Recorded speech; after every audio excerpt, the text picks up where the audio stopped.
Patterson combination.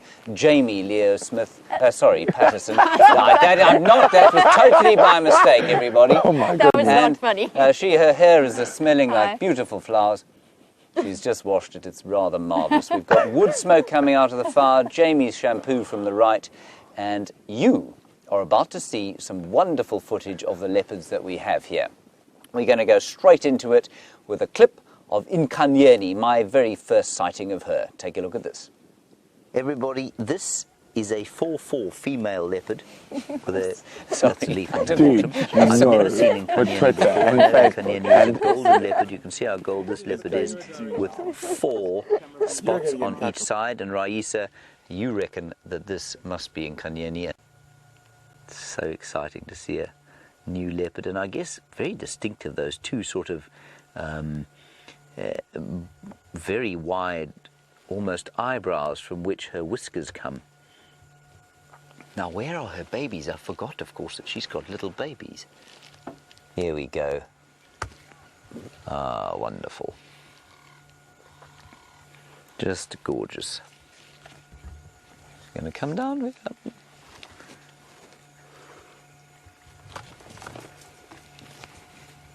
She's small, hey? She's about the same size as Kula, I'd say. Astonishing sighting there, and look, we are just getting used to this Facebook Live thing, so you got us probably talking over that clip. We do apologise. Sorry. We're very, very pleased that we didn't say anything too untoward. Anyway, Ineni, you haven't seen Ineni. I haven't seen her. I'm starting to feel a bit left out. Sorry for you. I'm the only person, I think, that hasn't seen her yet. It's a yet. I thought I saw her, but it turned out to be Tundi. Ah. Yeah. Yes. You've seen her? Yes. With her cubs? Yes. I've seen her 3 times now. 4. And the cubs? Once. Male and female? Male and female. Very, very cute. Male slightly bigger, slightly more bold, but both of them really relaxed around the vehicle, past 30 centimeters away from the tire, and actually went around. We didn't know where to look. We had a leopard cub on either side of us. It was a very special sighting, yes. These difficult decisions we have to make every day. There's very tough decisions to make. Anyway, my first sighting of her, and she is what we call a 4-4 female. I said that in the clip there, I think. And for some people, that's often quite confusing. It's basically, she's got 4 dots, 4 unique dots on either side of her face, and how you do it is you look at the leopard's face and you read it from left to right. And so she's 4-4, well, it doesn't matter, you can read that from right to left and it'll be exactly the same. But if you looked at Kula, for example, she has 3 on her right, our left, and 4 on the other side, and that's how you do it with the leopards. So that's the 4-4 leopard, and she is a noticeably different colour from the others, and of course, Brent, you and I have waxed lyrical about the lineage from which she comes. Your favourite leopard being? Shidulu. From the Sand River. Yes, and from the same lineage. Yeah. Yes. Now, those leopards are noticeably golder, for example, than Shadow and Tundi and Kula, which of course come from a sort of pale race. Where you used to be, up in Makalali? Much golder than Shadow. Similar. So bigger. a more common colour and bigger females. Yeah, bigger females. Okay, it wasn't because you were younger and smaller. Maybe. It's the rivers. I have got so enormous sins. Yes. She hasn't really. You can see she's a waif. Okay. So that's Ineni, and that's our new leopard on Cheetah Plains. Wonderful to see her. But on the way to Cheetah Plains the other day, of course, I was driving along and stopped, arrested by my attentions by Shanae of Nkoro, and she said, in her sort of New Zealand South African accent, she said, "Good news, Tundi's in the tree over there." So we drove along, and there she was. Have a look. What we have there, everybody, is a jackalberry tree on the way to Cheetah Plains. Now, a jackalberry tree in and of itself is quite an attractive thing, of course, but it is made infinitely more attractive by what one might find lying in the shady boughs of a jackalberry tree. And there is Tundi, daughter of Kula, sister of Shadow, and either very fat from a vast meal or quite possibly pregnant. Now, this is very embarrassing, everybody, but I have to confess to you that it isn't a jackalberry tree, is it, Viam? No. It's a tambuti tree, isn't it? Well, you know, I said that James found Tundi here, and we've just found Tundi here. We've got to be exceptionally careful, nice and still, no sudden movements, no loud breathing, just in case we interrupt the signal. But we do have a sleeping leopard in a glorious tambuti. So that was an amazing sighting. I really enjoyed that quite a lot, apart from the horrible misidentification of the tree. I'm so upset you got ahead of that before I could mention it. Yes, that's my eye. That's exactly That's why I opened up. Yes. Yes, it was very difficult to identify everybody, very cleverly disguised as a jackalberry. It wasn't. It was just an appalling effort on my part. Anyway, it was a very big tree, and I suppose we shouldn't really talk about the tree when there was a leopard there, but it was a very big tambuti growing on a termite mound, so that's why I got it wrong, and piffy to you if you say otherwise. Well, Jamie got it correct. And look That's at what I that, told she's her. sitting I'm in sure a beautiful I told her. I tambuti must tree. have told her on my way back, otherwise she too would have made the mistake. Your course, first of course. sighting of Tundi? My first sighting was a good few months ago in the Mawati drainage line. When That's she a was- great raging torrent that runs Yes, through and the great Yes. river that flows never. But anyway, I found her there mating with Tingana, and then I saw her in exactly the same tree the day after you did, in exactly the same place, on exactly the same branch. The tambuti tree. Yes, that one, Yes. the big one, Now, the big green one. Masquerades as a jackalberry. when was she mating with Tingana? Because I think we all saw that. You and I saw it, in fact, and then we found on Ingwe Alley we saw it, and you had her in the Mawati. When was that? It was exactly close to 100 days ago. Okay. Yeah. So, just over 3 So months. we've had a mating with Tingana twice. So the first section of mating didn't produce a sprog, but the second one, Or hopefully, yeah. And she did, I mean, your opinion of that very fat belly. It's very difficult to see. She was lying up. She'd had a Dacre kill a couple of days earlier, but the fact that she was in the same tree in the same place, she would have finished that kill by then. I couldn't see another one, and she was looking very round from what I could see. It's impossible to tell from the view that we had, but I suspect she might be. It is interesting to me that it's around a termite mound. Now, I haven't ever seen this, but you've seen leopards using termite mounds as dens, haven't you? Yep. And Shadow did. And Shadow did, and in Botswana it's actually not that uncommon. You don't have the nice. Yeah, you've got no rock. You got no rock. You got no blatant river system. So you got tree islands, and the best place for a leopard den is a termite mound. So it's quite possible, everyone, that big fat belly, well, yes, I'm sure it was full of Dacre, prime cut, but it is also quite possible that the rear end of her is looking that distended because she's about to give birth, and that she's lurking around that termite mound, perhaps. And another interesting thing is that Kula, Shadow, Tundi, Gowrie Main, Yes, Main Road. that's actually very true. all on main roads. That is very If true. she decides to den there. That's the southern boundary of our, well, was the southern boundary of our traversing. Right, now, on to the proud father of all these cubs. Well, I didn't see him the other day. Jamie had a wonderful sighting of the territorial. He's really established himself properly now. Have a look at Tingana telling us about himself. And Shamel has suggested that instead of looking concerned, Tingana looks somewhat relieved that he isn't having to deal with the attentions of so many. Oh.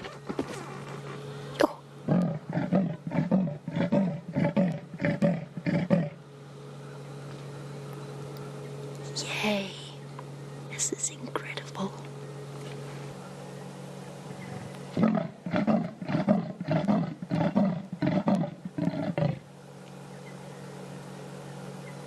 Wonderful. It was really quite an extraordinary sighting, and in a way it made up for the month that he deserted us.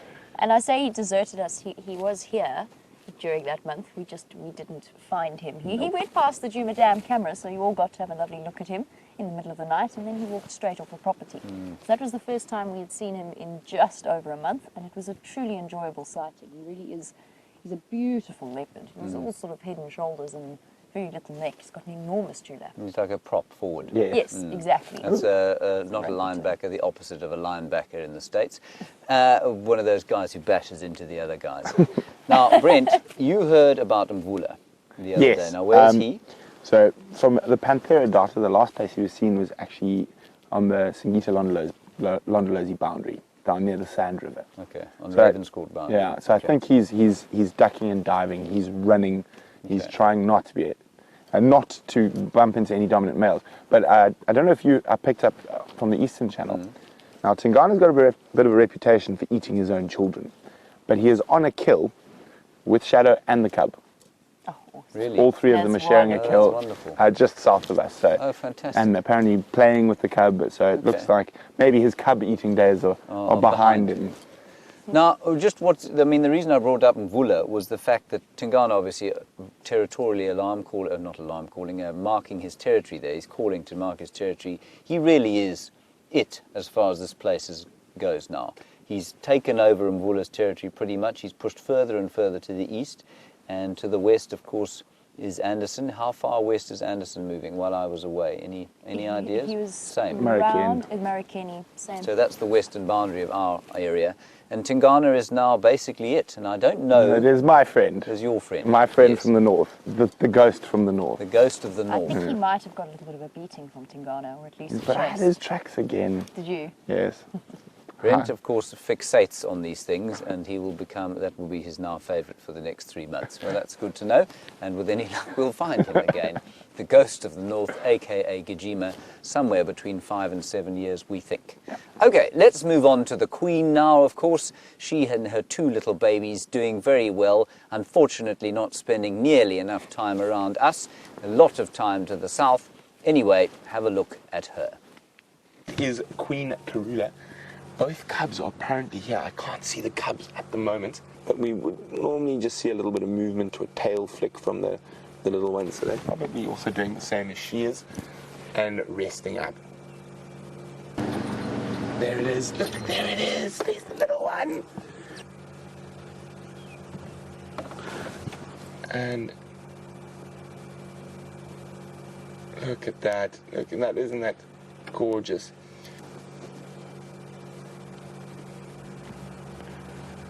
So very nice of the Queen of Djuma to let us into this little... So it wasn't the greatest sighting we've had of her and those cubs this week, but at least we saw them and both cubs were there and very well. And as James just mentioned, she's been spending a lot of time to the south. And I think the reason she went straight back south, and the one day she comes up, catches an impala, that night she gets hyena and a male lion, robbing her of that carcass. So I think with the other predator densities at the moment, now that could change very easily. The lion densities in the south could start becoming a problem, and we might see her back in the north. But great to know the cubs are alive and well, so if she has to keep them to the south, to keep them alive, and we're not going to question her judgment. Yeah. Oh, for the last little bit of the fireside chat, something we've been missing, and I know you all have, is Commander Bond on the guitar. Yes, well, thank you. Thank you so much. I bought a new guitar, everybody. What's its name? Its name is John. John? Yes, it's named after John Butler. Yes. Some people call their guitars after ladies. I do not. Well, if I find a lady guitarist, I might find one eventually. Now, I wrote a song a while back called Owls. I printed it out today. I then did not put it in my guitar case, and I had another song here in my guitar case that I played a bride down the aisle with while I was on leave. I'm going to call it the universe telling me that I should play this song. It's called Kingdom Come by Coldplay. And the words, of course, are, for you I'd wait till kingdom come. And I suppose that might apply to all of the leopards that we're seeing at the moment, which are not on our property. Right, everybody, so that's going to be it from us. We'll see you in the morning, bright and early. Well, it'll be fairly dim and early, but we'll see you then. And until then, stay safe and happy wherever you are in the world. And the dawn awaits us. Bye-bye.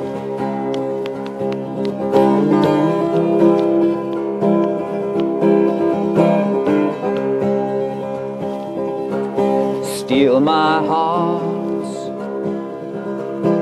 I feel under the door. This is one of the words. Ah, yes. I feel my time is come. Let me in, unlock the door. I've never felt like I don't know which way I'm going. I don't know which way I've come. For you I'd wait.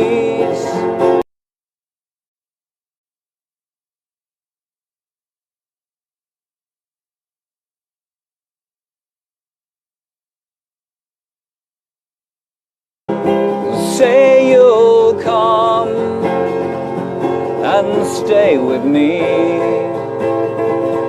Just say you'll wait for me. Say you'll wait for me.